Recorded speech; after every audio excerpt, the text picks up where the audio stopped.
César, vou estar trabalhando com vocês aí História C, na resoluções de exercícios no dia de hoje. Então, vamos iniciar lá a nossa resolução de exercícios. Ó, vou colocar aqui para compartilhar com vocês. Vamos lá. Bom, galera, então vamos lá. Resolução de exercícios, aula 1, História C. Bora começar. Questão 1. Entre os historiadores existe, já está a resposta ali. Entre os historiadores existe o consenso de que o saber histórico é construído a partir de fontes. Portanto, é incorreto afirmar que as fontes históricas são a. Signos, sinais e vestígios do passado dos homens que são recolhidos, agrupados e criticados para fundamentar o conhecimento produzidos pelos historiadores. Será, galera, que é incorreto afirmar que as fontes históricas são signos, são sinais, são vestígios dos passados recolhidos para crítica? Não. Tudo que é construção humana, tudo que o homem constrói, tudo que o homem produz, tudo que o homem se expressa, tudo que o homem diz, digo homem, né, ser humano, sociedade, é fonte histórica, certo? Então, a letra A está correta, então não é a nossa alternativa neste caso. Letra B. Utensílios, ferramentas e artefatos produzidos pelos homens que chegaram até o presente, servindo de testemunho de práticas humanas já vividas. Pô, galera, é só você pensar naquelas antiguidades que tem na casa da avó de vocês. Uma coisa que eu sempre gosto muito de lembrar é aquele ferro de passar roupa que era com brasa de carvão lá, pegava a brasinha, colocava lá para esquentar o ferro para a avó passar a camiseta do vô, né? Isso são ferramentas que são produzidas pela sociedade, né, que faz um trabalho para o homem utilizar na sociedade, que serve sim de testemunho para uma época. Você pode utilizar esse ferro para contar, sei lá, uma história. O seu avô foi trabalhar em uma fábrica, que essa fábrica fazia carro, e esses carros eram não sei o quê, são testemunhos. A partir disso, você utiliza isso para falar das ações humanas, das práticas já vividas. Então, a letra B também está correta e não é a nossa alternativa. Letra C. Tipos de referência do passado. Diversos tipos de referência do passado, dentre os quais se incluem escritos, manuscritos, imagens, patrimônio arquitetônico e cultural de tipo material ou simbólicos. Diversos tipos de referência do passado. Diversos tipos de referência do passado. Escritos, manuscritos, imagens e patrimônios arquitetônico e cultural são, sim, fontes históricas. Nós podemos utilizá-las para estudar diversas civilizações, diversas sociedades com todos esses instrumentos do passado. Então, a letra C é a nossa letra correta, então não é a nossa alternativa. Ela está certa, não está errada. Então, a letra C não é a que nós estamos procurando. Já a letra D, documentos escritos aos quais é possível aplicar a prática pelos métodos científicos do saber histórico. Os documentos escritos aos quais é possível aplicar a prática pelos métodos científicos do saber histórico, as quais as demais fontes, né, são meramente ficcionais. Galera, sabemos que podemos utilizar diversos tipos de fonte para estudar o passado. A escrita é uma delas. A escrita, assim como outras fontes, contribui sim para conhecermos o passado. Então, as outras fontes, como a fonte oral, a fonte sonora, a fonte visual e a fonte material, são considerados sim instrumentos historiadores e não são ficcionais, são reais e são muito produtivas para o conhecimento histórico. Então, a nossa alternativa seria a letra D. Bom, vamos lá só para a gente não perder o foco aqui da questão e do assunto sobre fontes históricas. Todas as referências de atividades humanas, pois compõe o patrimônio cultural de todo e qualquer grupo humano, servindo de indicadores do seu passado. Galera, o que é o patrimônio cultural?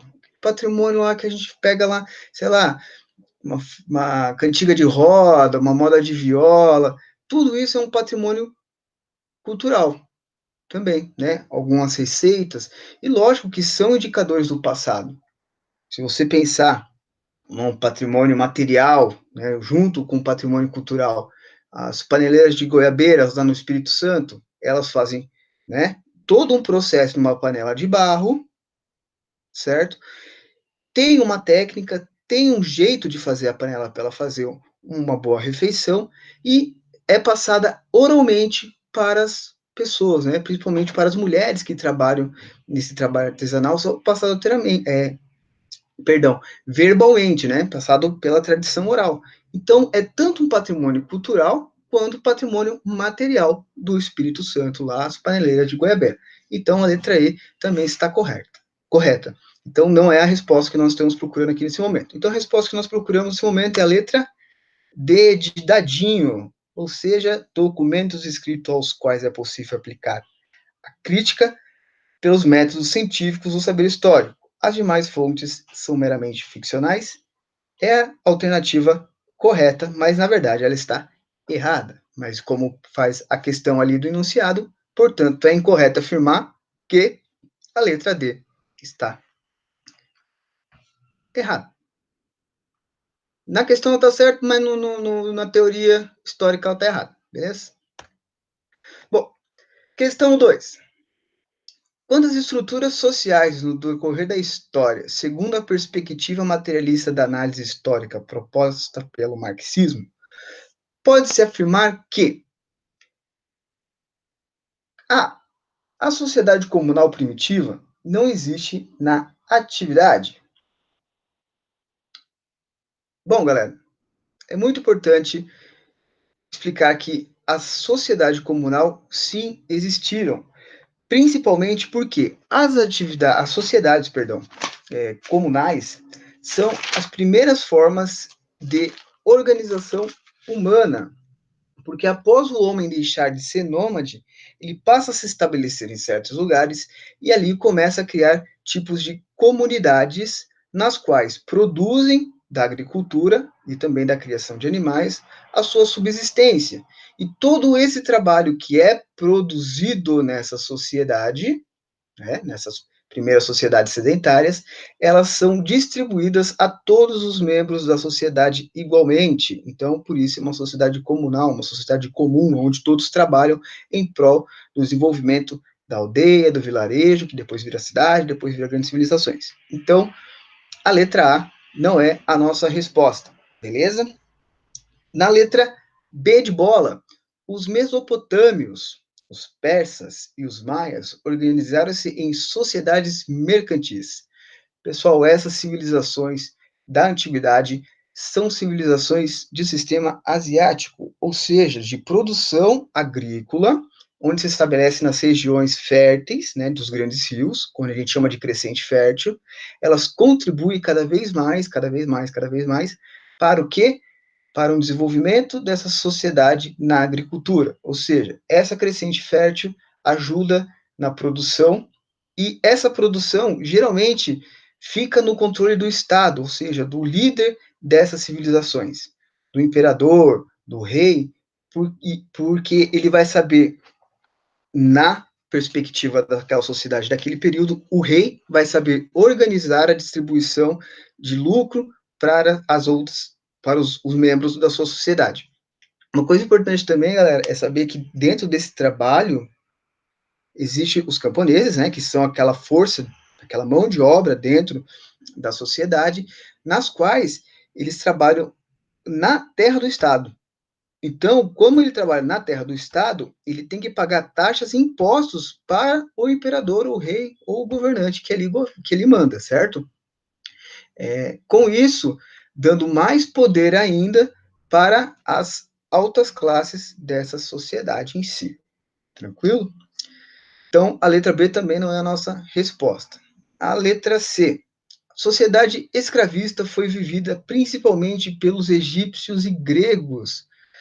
Não, rapaziada, não foi somente pelos egípcios e pelos gregos, também foi pelos mesopotâmios, também foi pelos persas, pelos babilônicos e pelos romanos. Então, foi uma sociedade escravista, aonde, né, sociedade escravista, no qual a força de trabalho, a pessoa é utilizada muitas vezes ali como um mero objeto de serviço, e elas não foram especificamente, principalmente, só dos egípcios e dos gregos. Outras civilizações da antiguidade também utilizaram o sistema de escravidão. Beleza? A letra D. A sociedade feudal prevaleceu na Europa Ocidental durante boa parte da Idade Média. Bom, galera, verdade. Durante boa parte da Idade Média existiu ali o sistema feudalista, ou seja, alta e baixa Idade Média, onde existiu um desenvolvimento dos feudos, né, a força dos senhores feudais, a força da servidão, e depois na baixa, né, onde foi ali o declínio daquela sociedade, daquele sistema de governo, daquele sistema econômico, perdão, e de governo também, que acabou fazendo ali na Europa surgir outra classe social, que eram os burgueses, ali depois veio a manufatura e tudo mais. Então, a letra D tá maneira, tá certinho. A letra E, a sociedade comunista implantada vigorou na Rússia a partir de 1917, sem sucesso. Bom, sabemos que a Rússia se torna comunista, né, a partir das ações de Lenin, em 1917, durante ali o processo de construção da sociedade, perdão, do desenvolvimento bolchevique, né? Então, implantando ali o sistema comunista de controle do Estado sobre todo o povo russo. Beleza? Então, a letra D de dado é a nossa resposta correta. Bom, aqui na questão 3, vamos ver a seguinte frase, né? O seguinte texto. Quem construiu a Tebas de 7 portas? Nos livros estão nomes de reis. Arrastaram eles os blocos de pedra? E a Babilônia, várias vezes construída? Quem a reconstruiu tantas vezes? Em que casas de lima dourada moravam os construtores? Para onde foram os pedreiros na noite em que a muralha da China ficou pronta? A grande Roma está cheia de arcos do triunfo. Quem as ergueu? Sobre que triunfaram os Césares? Bom, a partir das reflexões de um trabalhador que lê um livro de história, o autor censura a memória construída sobre determinados monumentos e acontecimentos históricos. A crítica refere-se ao fato de que os agentes históricos de uma determinada sociedade deveriam ser aqueles que realizaram feitos históricos, perdão, ou grandiosos, e por isso ficaram na memória. Bom, galera, os agentes históricos de uma determinada sociedade deveriam ser aqueles que somente fizeram grandes coisas, grandes histórias, que construíram somente grandes ações, grandes marcos, e o resto do povão? E o povo pé no chão? E o povo que trabalha ali, que faz a renda, que ajuda, que constrói? Por que eles não podem aparecer na história? Então, é meio esquisito, né? Ele está criticando. Veja bem, ele está fazendo uma crítica ao fato de que as construções dessas civilizações só aparecem nomes dos reis. Será que foram os reis que fizeram essas construções? Bom, vamos ver o resto. Vamos ver se a gente está achando aí a resposta de maneira. Bom, B. A história deveria preocupar em memorizar os nomes dos reis ou dos governantes das civilizações que se desenvolveram ao longo do tempo. Somente dos governantes e dos reis durante ao longo do tempo? Pô, então se for pegar assim, cara, só vai ter nome ruim, não vai ter nome bom, mas também vai ter muito nome ruim. Então, e assim, eles vão governar, então eles governam o mundo sem ninguém. Só eles ali, o dia a dia deles, né? Fazendo ali sempre os stories dele que a gente só vai ver isso. Então, só vai saber dos grandes políticos, dos grandes reis. Não, eles governam algo, né? E isso que eles governam é tão importante ou mais importante que somente a história deles. Então, assim, a história deles é importante? É, mas a história do povo que ele governa também é importante. Então, essa questão de só memorizar nomes de rei e governante aí, eu acho que não é muito bom, não. Então, vamos lá, vamos para C. Grandes monumentos históricos foram construídos por trabalhadores, mas sua memória está vinculada aos governantes da sociedade que construíram. Bom, aqui a gente já tem uma crítica, né? Aí entra crítica, né? Entra crítica. Cadê os pedreiros da muralha da China? Porque, ó, os grandes monumentos foram construídos por quem? Por trabalhadores. Mas na memória só está o nome dos caras que governaram a sociedade. Cadê o João? Cadê o José? Que estava lá batendo massa, construindo a muralha? Por que ele não aparece o nome dele? Pá, já é uma crítica, já vem aí dentro da questão. D.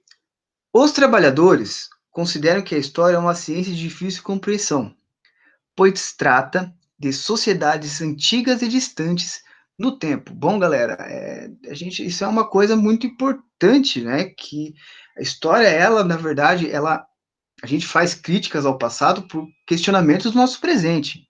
Então, tudo bem, algo que aconteceu lá no passado, quer dizer, eu estou falando do cara que construiu, sei lá, os arcos do triunfo de Roma.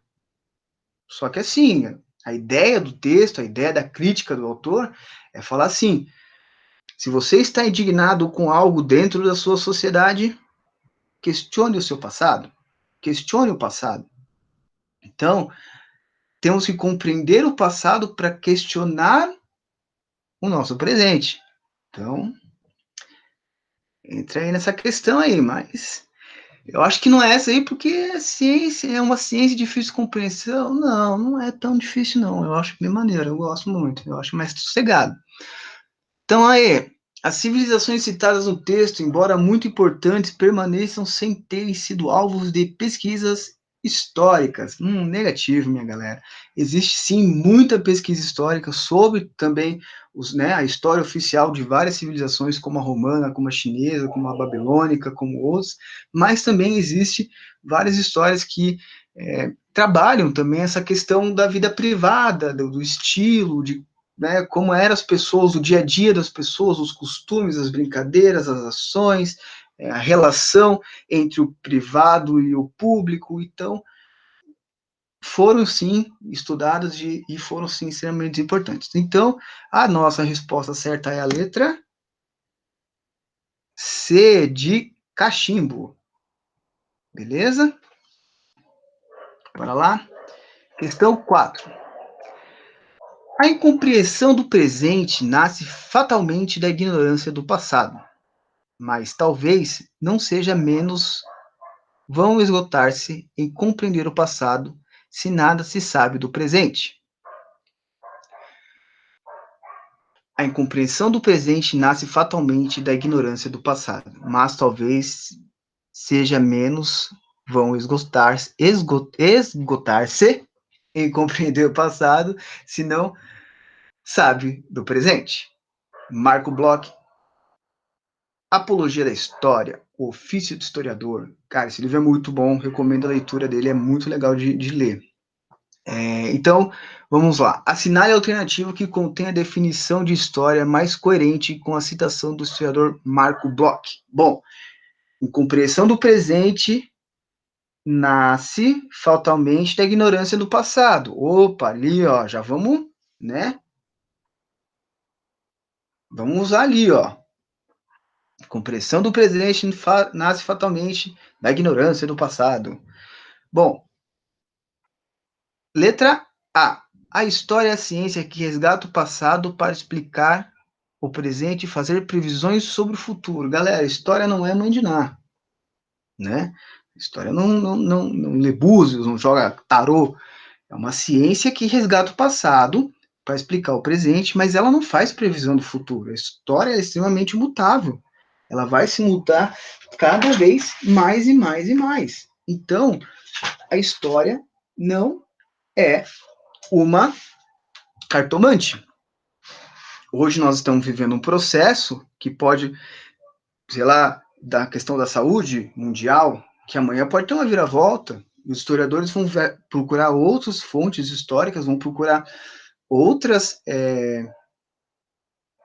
meios de explicar o presente para tentar ver como vai ser desenvolvido a caminhada. Mas, eu vou lá, vou falar, hoje eu vou pegar um livro de Brasil, vou falar sobre Dom Pedro, e tenho certeza que, sabendo de Dom Pedro, vou saber o futuro do Brasil de 2021. Não, não é assim.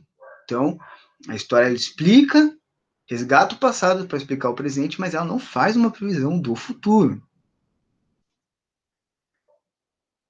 B. A história é uma ciência que visa promover o entretenimento dos espectadores do presente. É um conhecimento inútil sobre o passado. Bom, galera, não é bem assim, né? Lógico, a história também vem entreter, vem mostrar aí o desenvolvimento da civilização, da sociedade toda em si, mas falar que é inútil o conhecimento do passado, desculpa, inútil é não conhecer o passado. Então, história, tem gente que utiliza ela como entretenimento, que vê ela como um hobby e tudo mais, válido, maneiro, mas isso a pessoa vai ter como hobby ou como estilo de entretenimento porque ela faz algum questionamento do seu presente, porque ela vai atrás, ela vai buscar, porque muita coisa do seu passado, muita coisa do seu presente vai ser explicada pelo seu passado. Então, eu acho que a letra B também não é não. A história é, tal como a literatura, uma narrativa sobre o passado, determinada pela imaginação do historiador. A história é, tal como a literatura, uma narrativa sobre o passado, determinada pela imaginação do historiador. Galera, não existe achismo na história. Eu acho que tal coisa, tal coisa, tal coisa. Eu acho que Roma era ruim. Eu acho que a Grécia era melhor. Não tem o achismo, não tem imaginação. O historiador não cria história, ele analisa a fonte, ele constrói um pensamento. A história é uma ciência, é uma profissão, é algo que se busca cada dia mais se desenvolver dentro das áreas acadêmicas. Não existe achismo em história, rapaziada. Se alguém já vier com você e falar assim, eu acho que tal coisa do Brasil, eu acho que... Você fala assim, pô, mano, você tem que dar uma lidinha, você tem que estudar, parceiro. Não é bem assim. Achismo, achar, todo mundo acha, entendeu?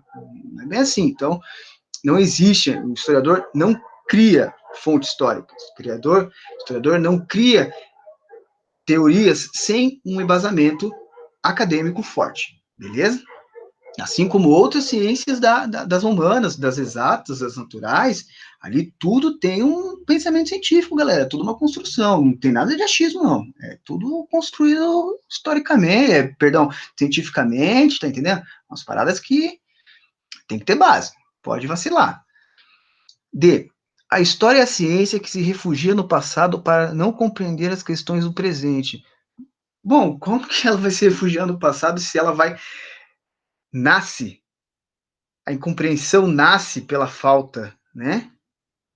Pô, a história, ela precisa do presente para entender o passado. Não tem como ela ficar trancada, né? Vou me refugiar aqui no passadinho, vou ficar de boa porque eu não estou afim de compreender meu presente, eu não compreendo meu presente por causa que a história, ela é estanque, ela fica parada. Não.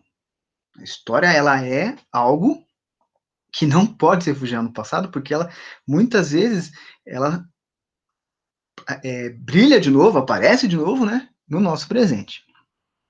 A história é uma ciência que formula questões sobre o passado a partir... Perdão. A história é uma ciência que formula questões sobre o passado a partir de inquietações e experiências vividas no presente. Pô, galera, com certeza, né? Pô, com certeza, cara. Incompreensão do presente nasce fatalmente da ignorância do passado. Pô, tá aqui, ó. Tá em cima aqui, ó. Incompreensão do presente nasce fatalmente da ignorância do passado. A história é a ciência que formula as questões sobre o passado a partir de inquietações e experiências vividas no presente. Pô, se eu tô indignado com a política, eu vou ver lá no passado do Brasil, ver qual que foi a fita aí que levou o Brasil a ser assim. Tá entendendo? Pô, tô indignado com a, com a sociedade, tô indignado aí com as coisas que tá acontecendo no dia a dia do meu mundo aí, do meu mundão de meu Deus. Pô, vou procurar história. Questiono sobre preconceito, racismo, essas coisas, procura a história, veja onde isso cresceu, porque se isso te inquieta, se isso te deixa agitado para saber pelo conhecimento, história. Vai para a história. História é o lugar. Olha lá. Vermelhinho, coisa nossa, coisa boa. Questão seguinte. A cultura material estudada pelo arqueólogo, insere-se sempre em um contexto histórico muito preciso, e, portanto, o conhecimento da história constitui aspectos inelutável da pesquisa arqueológica.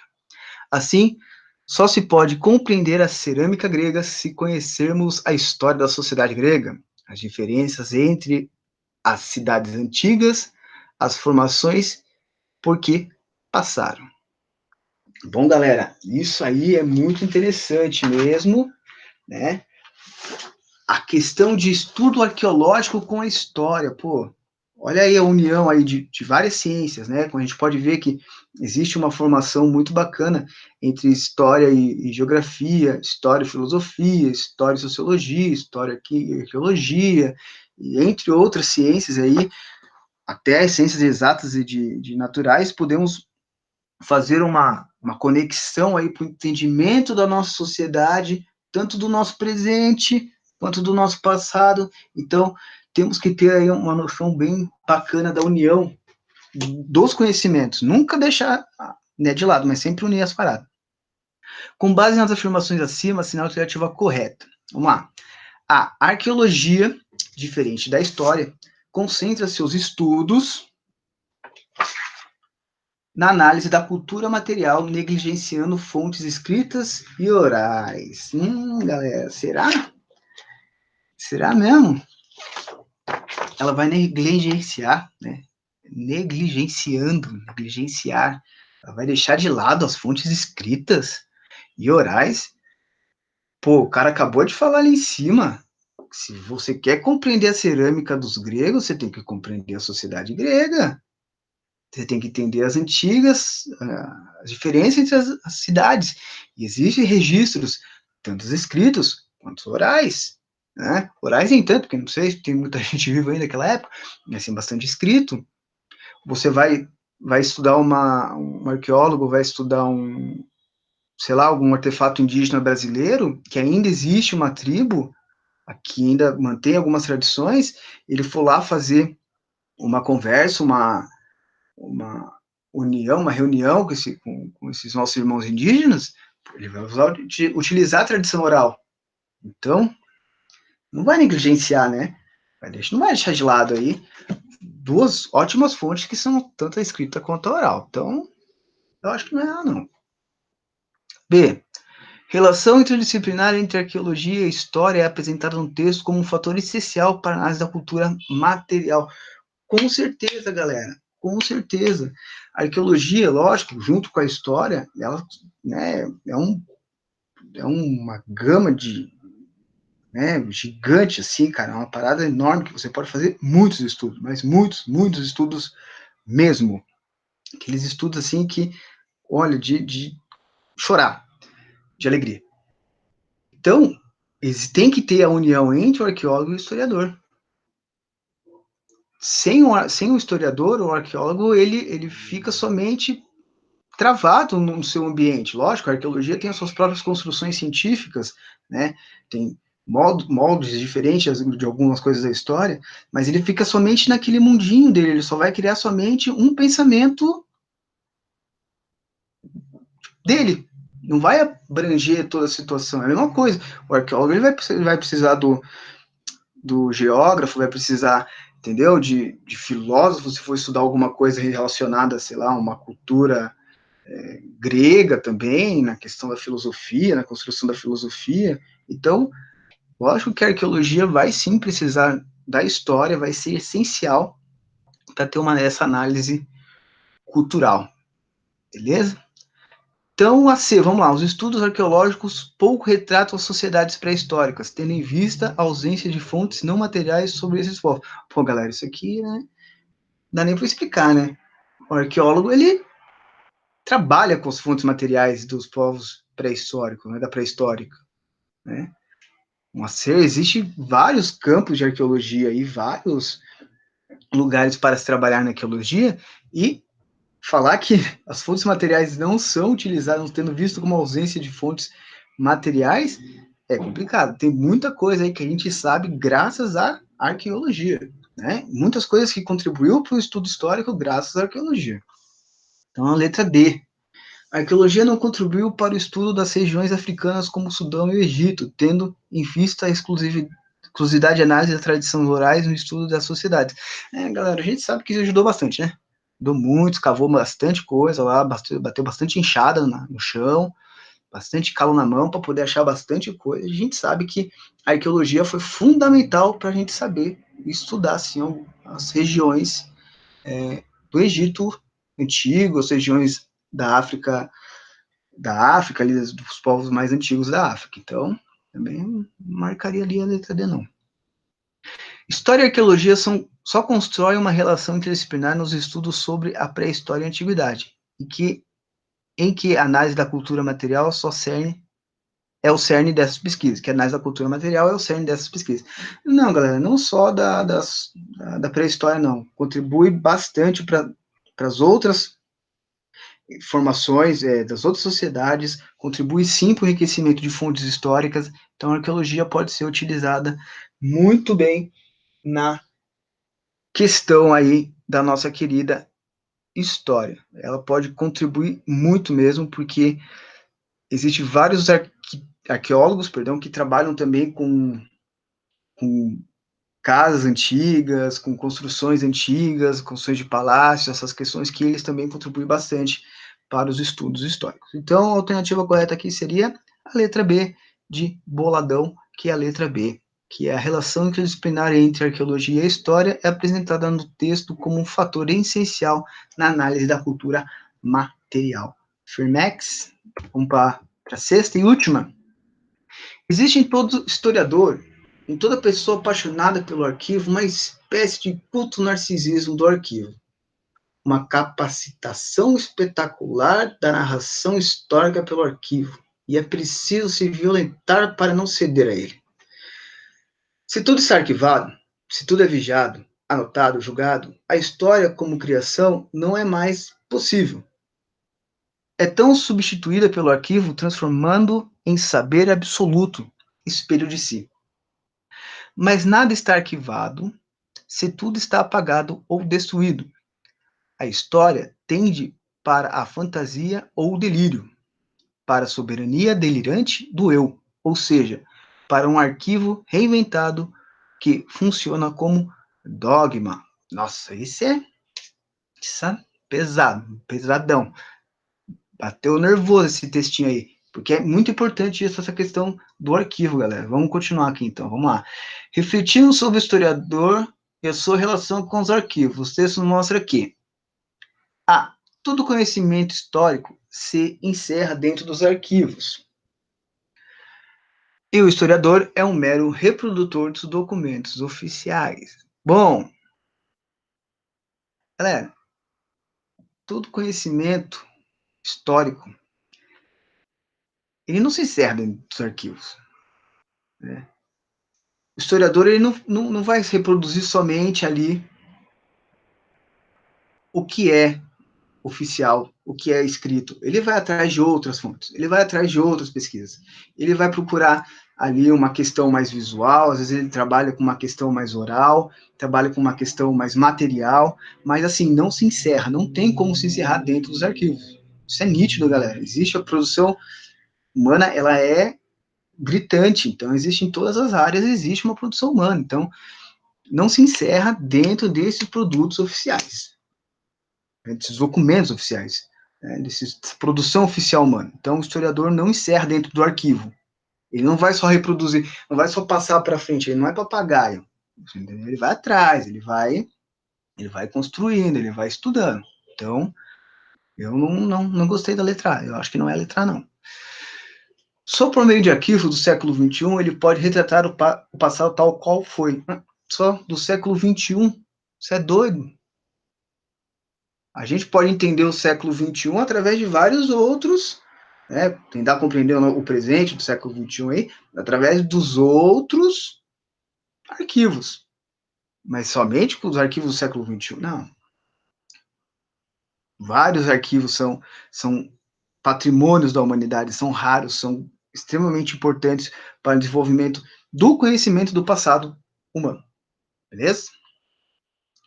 Essa relação é ambivalente e, ao mesmo tempo em que ela necessita do arquivo para legitimar sua narrativa, deve ter cuidado de não transformá-lo em um saber absoluto. Opa! Essa narração é ambivalente e, ao mesmo tempo que ele necessita do arquivo para legitimar sua narrativa, ele não pode ter, ele deve ter o cuidado de não transformá-lo em um saber absoluto. Galera, essa parte é muito importante. Não deve ter cuidado de não transformá-lo em um saber absoluto. É ficar na caixa, né, galera? É só pensar naquilo. Ah, tudo é verdade o que eu penso, é verdade o que eu tô vendo, esse arquivo fala a verdade, e o resto do mundo não fala nada. O resto do mundo não produziu nada, o resto do mundo não criticou nada, o resto do mundo não fez nada. É só isso aqui, ó. É porque eu acredito tanto nisso que eu não quero mais ver o outro lado. Vou colocar aqui um tapa-olho aqui, tá entendendo? E vou bater as cegas na minha vida. Não é bem assim. Você tem a fonte, você tem que utilizar essa fonte com extremo cuidado. Você não pode utilizar ela como algo que é aquilo e pronto, acabou. História não é exato. Existe vários escritos históricos aí com várias visões diferentes sobre um tema. É só ir na livraria. Você vai na livraria, pô, você acha, quantos livros você acha de Segunda Guerra Mundial? Quantos livros você não acha de história do Brasil? Com diferentes visões, com diferentes construções históricas, lógico, utilizando uma fonte, mas com diversas outras fontes para quê? Para tentar complementar aquela fonte que é a fonte, vamos dizer assim, a fonte primária. Porque só usar a fonte primária como verdade absoluta, você fica estagnado, você fica parado, você não desenvolve. E outra, tua pesquisa também não vai ser muito produtiva, porque cadê a crítica, né?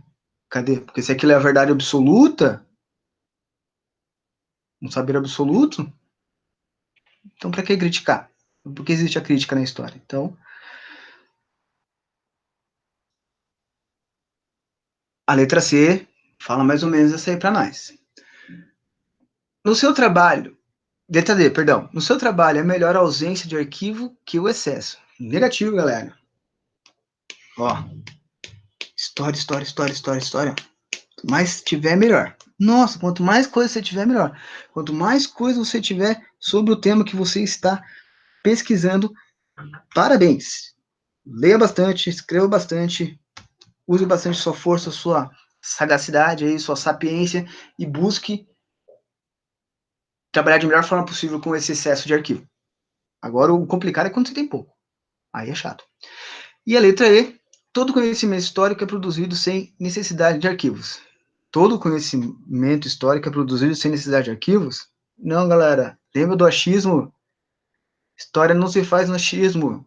História se faz por fatos. História se faz por fontes. História se faz por críticas. História faz por métodos científicos, por método de desenvolvimento, por método de conclusão, por método de crítica de novo. Então, não é a letra E. Então, a gente vai falar aqui que, lógico, que ficou a mais clara, né, a mais transparente na minha perspectiva e na minha visão, que é a nossa querida letra C. Beleza? Galera, é isso. Essa foi a nossa resolução de aula de hoje. Agradeço a vocês de coração intenso. Um muito obrigado, muita luz e até mais ver.